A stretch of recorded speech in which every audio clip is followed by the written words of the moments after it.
مشفق.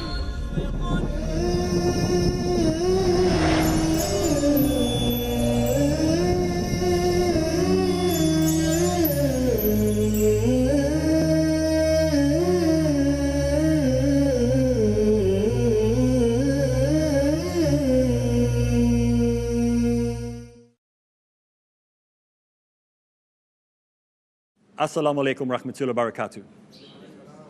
Bismillah ar-Rahman ar-Rahim. Welcome to another episode in the series Dawah Ilallah, as we use comparative sciences to help us become more effective in calling people to Islam.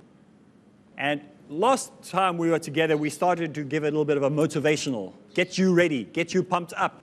Just like if you were going to a gym, just like if you were going to start a new exercise routine. Perhaps you were getting for that track and field at school, and you're going to get ready for races. There are certain things that are required from you. Maybe you want to get involved in karate or judo or whatever it is. And we said one of the greatest dangers in the world today, just like it is for people who are doing some type of physical exercise, is that they think they can take shortcuts or they can ignore what Allah has taught. And so the session that we started last time we were together was called, Don't Put a Question Mark where Allah puts a full stop. There are a lot of people putting question marks instead of full stops.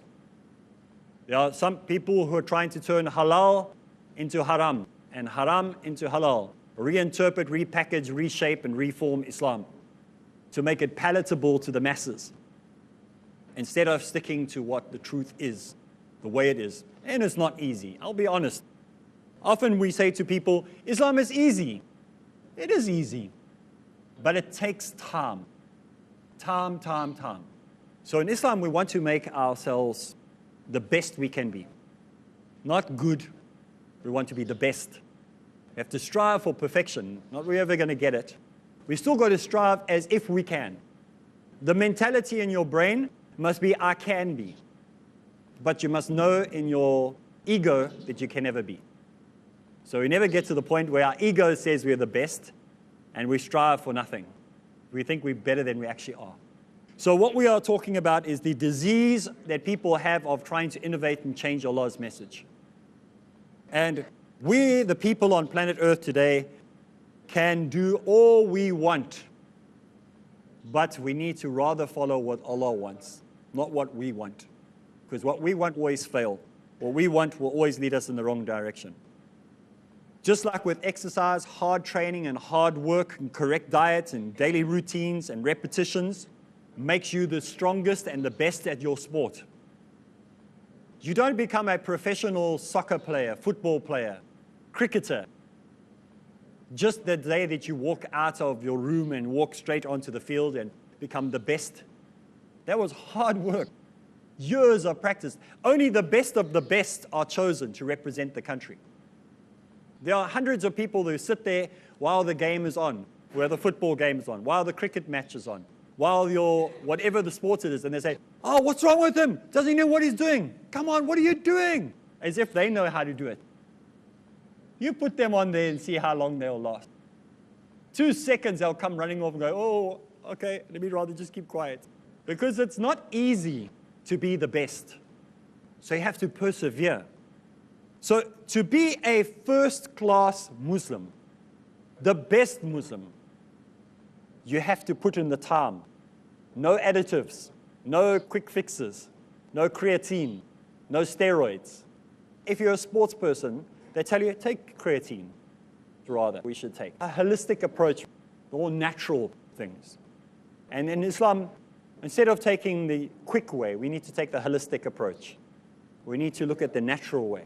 What Allah wants us to do, not some shortcut that somebody has given you.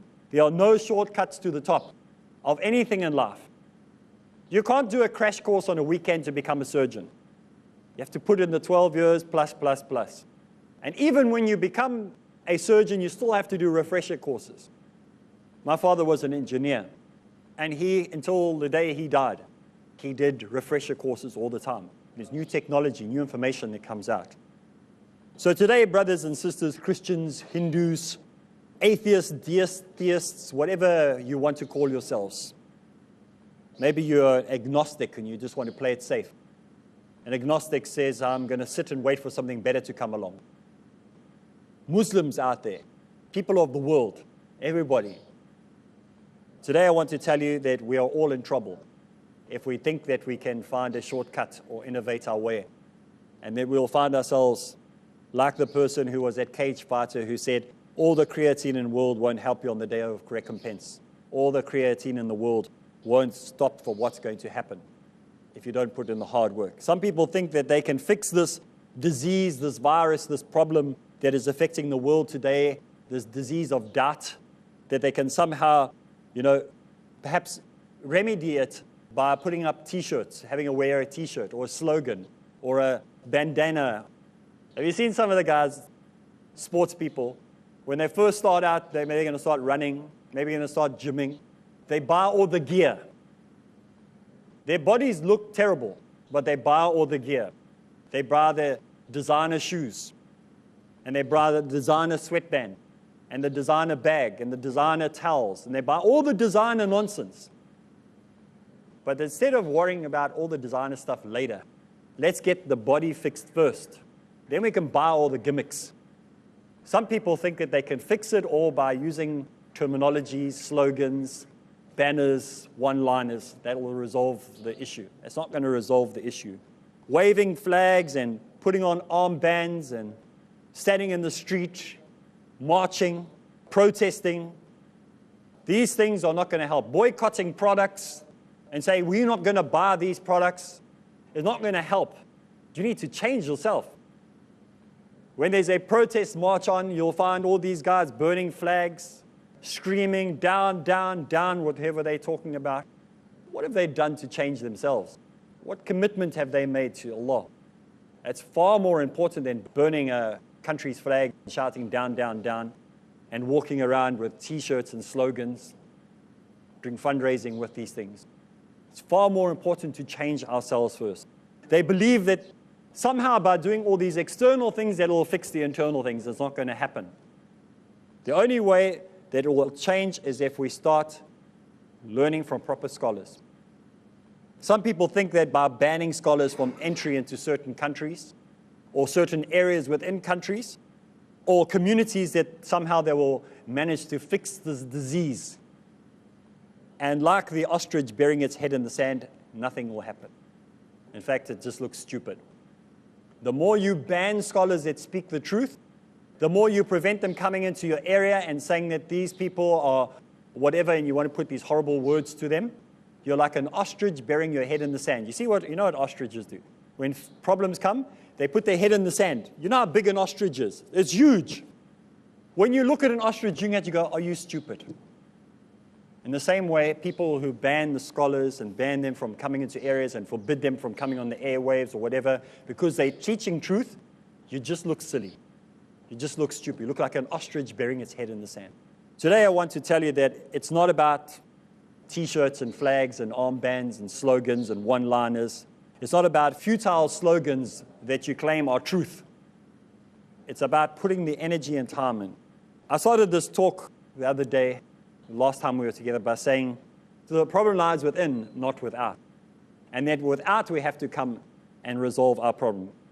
So keep this in the back of your mind as we go through. I don't care what religion or what philosophy you hold, or what school of thought you belong to. I don't care which political views you are prepared to go to war for. I don't care what banner you sit under, or what tribe you belong to, or what mountain you're sitting on the top of, or inside of, or what cave you're in, or what hotel or what building you live in. I don't care how patriotic you might be for your cause, or how you get emotional for the sight of a flag, or how tearful you get when you hear your national anthem playing. Honestly, I don't care who or what you are, as you are now. What I care about is who have you put your trust in? Who do you claim allegiance to? What is your pledge of allegiance? Are you pledging allegiance to yourself? That's what I'm talking about. I'm talking about your allegiance. Some people are more aligned to their political parties. They're more aligned to flags, their causes, their schools of thought than they are to Allah. They hold that higher than their allegiance to Allah. So Allah is kept for the mosque only. Only place you see or talk about Allah is in the mosque. Outside of that, He has no ways in our lives or no part of our lives. Many times when you look in the world today, we have a lot of people who think we're crazy that we believe in one God, or even believe in any God. Anybody who believes in a God is sort of an outcast. This reminds me of when I got a call one day. I got a call from somebody, and a brother asked me if it's haram or it's forbidden to have a tattoo. He phoned me one day and he said, Areeb, I have a tattoo and I want to know if it's halal or haram to have a tattoo. So out of curiosity, I asked, what did the tattoo look like? What was the tattoo? Because sometimes I want to know what it is before I give an answer. And I asked him, I said, what does the tattoo say? And he said, no, the tattoo says Allah. That's what the tattoo was. And so I said to him, what part of the body did you write this tattoo? Where is this tattoo written on your body? And he said, it's over his heart. And so I simply answered this, that putting a tattoo of the name of Allah on your skin or over your heart is not going to help. Let's take a break. When we get back from the break, we'll continue, inshallah.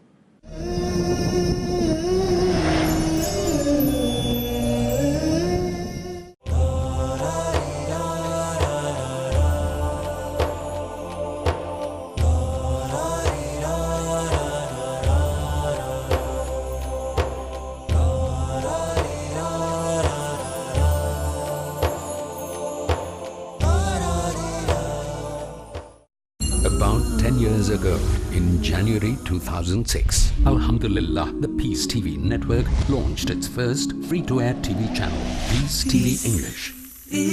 Today, Alhamdulillah, it's the largest watched religious TV channel in the world, broadcast on more than 12 different satellites, having over 1.5 billion potential viewers and over 100 million actual viewers worldwide.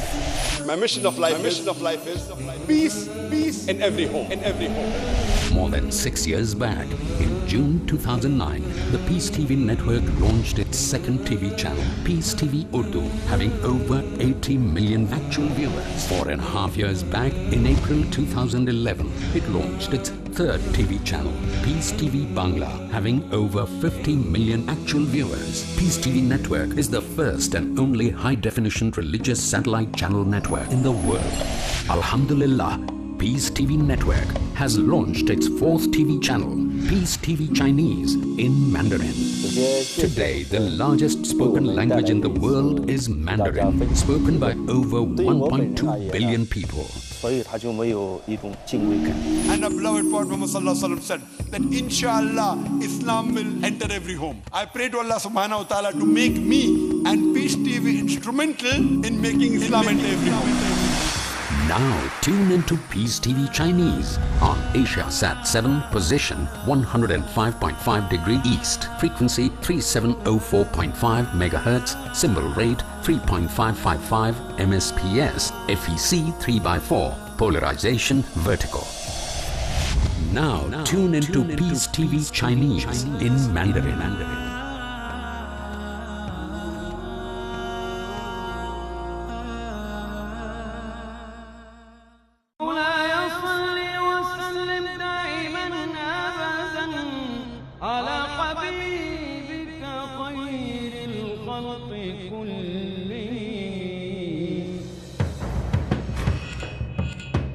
In every job that you do, you want to be the best that you can be.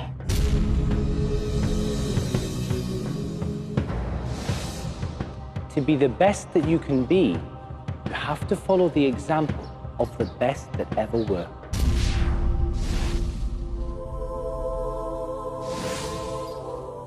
When it comes to da'wah, there is no better example than the example of those men whom Allah chose to do the best of jobs.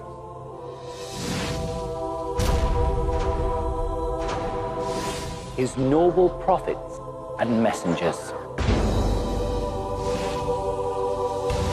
Join me, Muhammad Tim Humble, as we study together the methodology of the Prophet in da'wah. rush to adopt the matchless qualities that make the procedure of dawah extremely effective in the methodology of the prophets in dawah. Next on Peace TV.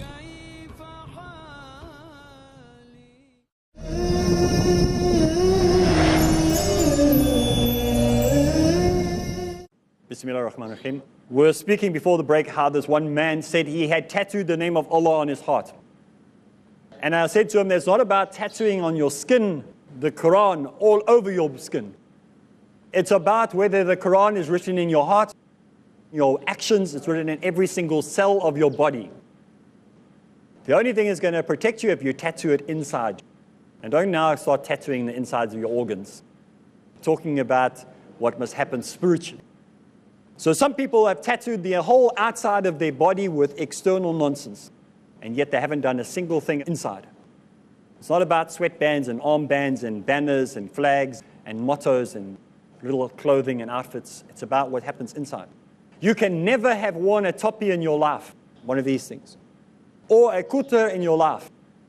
But you can have Islam practice inside of you, and it's worth more than someone who just looks like I do, who has never changed anything about the inside. It's a waste of time and a waste of clothing if you just put this on.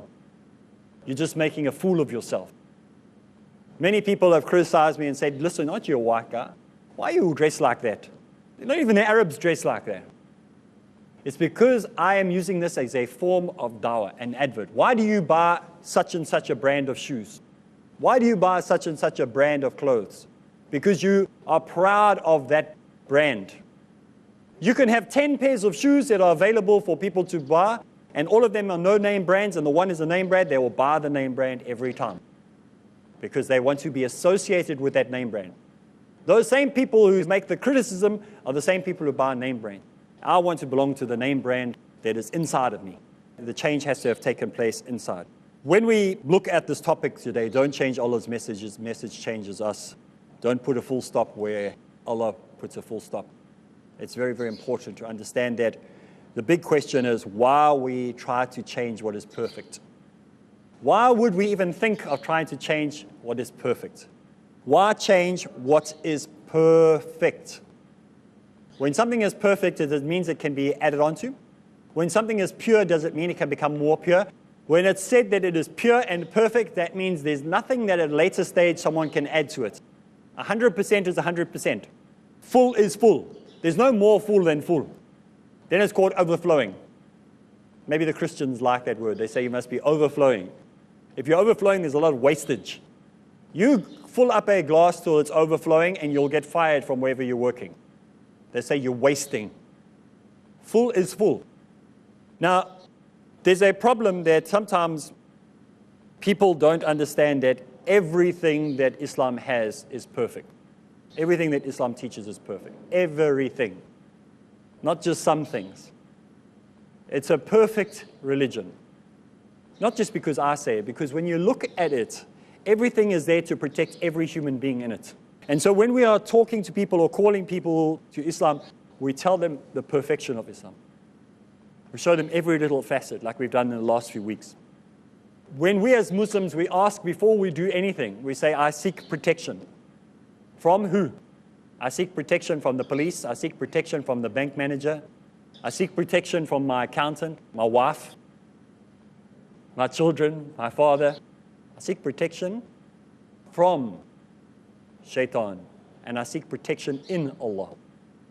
This is something that is our only motto that we should be repeating over and over and go again in our lives. Have you ever wondered, like those who are Christians, how the Holy Spirit movement, these Pentecostal churches, these name it, claim it, and frame it churches as we see today, why they are doing so well? They just keep growing. They are tickling people's ears, but their churches just full up. The answer is simple. They are no longer bound to follow their text. They've moved away from, they say you don't have to follow the Bible because the Holy Spirit is leading man into all truth now. You don't need to read the text. And that's why they're becoming popular. It's easy. How convenient that you can just adapt the religion as you go along. So whatever haram thing you're doing, it's fine because the Holy Spirit is guiding you to interpret that it's now okay to do that. So they've moved so far away from the text that Christianity looks nothing like it did even 50 years ago. It's almost like it's a new belief system, a different religion. Many people say that they're not living by sight, they're living by faith. They're not believing what they see in front of them. No, we have to make sure that we don't live in a way as Muslims that we start to copy the people that are around us. We shouldn't resemble those around us. We should look different. The only owner of the day of recompense, the only day of judgment is Allah. This is what we say when we recite it every single day. How many times have we looked at that and said that Allah alone is the one worthy of worship, the only one that we ask for help? We say it every day. How often do we ever apply this? We ask Allah to guide us and help us to go on the straight path and to find ultimate truth. This is what we say every time when we perform our salah. But how many of us actually mean it when we say it? The way, the truth of those who submit to Allah is that they are supposed to have a change in their life. Because we're making a promise, we're making a declaration. Today, the time to think, time to change is here. We can't keep going on the way we are going. We are not going to see the growth that we should have. We're not going to keep the quality that we should have if we don't start to make a change in our life. There needs to be a permanent solution for the whole of mankind, and that's to be found in submitting to Allah. So there's no more time for this emotionalism. We have to stop being, emotional. So many people make commitments to Christianity or whatever religion in the world out of emotionalism. No facts, just emotion. The music was playing in the right way. The priest was speaking in the right manner. The atmosphere and the lighting was perfect, and then we just followed. So we have to be different people, not people that are based on running on emotions. We need to be based on people that are, following truth. Today we've spoken about a lot of different areas on how we can be different as Muslims. Islam is a natural religion. It is not a supernatural religion. Important to understand, Islam is a natural religion. It's not a supernatural religion. Not like the Mormons that believe these outlandish beliefs that somehow we were all going to be gods of planets far, far away. And that when you die, you will have your own planet and you'll be a god on your own planet. And you'll have hundreds of wives. And those hundreds of wives, when you have relations with them, they will become the souls of the people that you rule. It's not a supernatural religion. We didn't crash land in a spaceship into some mountain far, far away. And that's how we got here. It doesn't make ridiculous nonsense like that. It's a natural religion.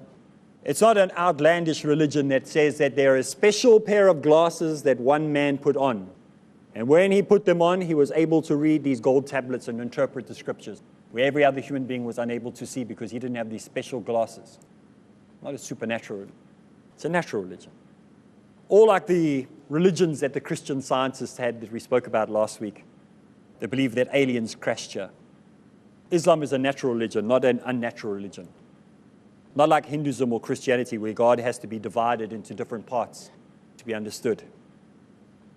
Even they themselves battle to explain how that is possible. Islam is a natural religion because it agrees with medicine.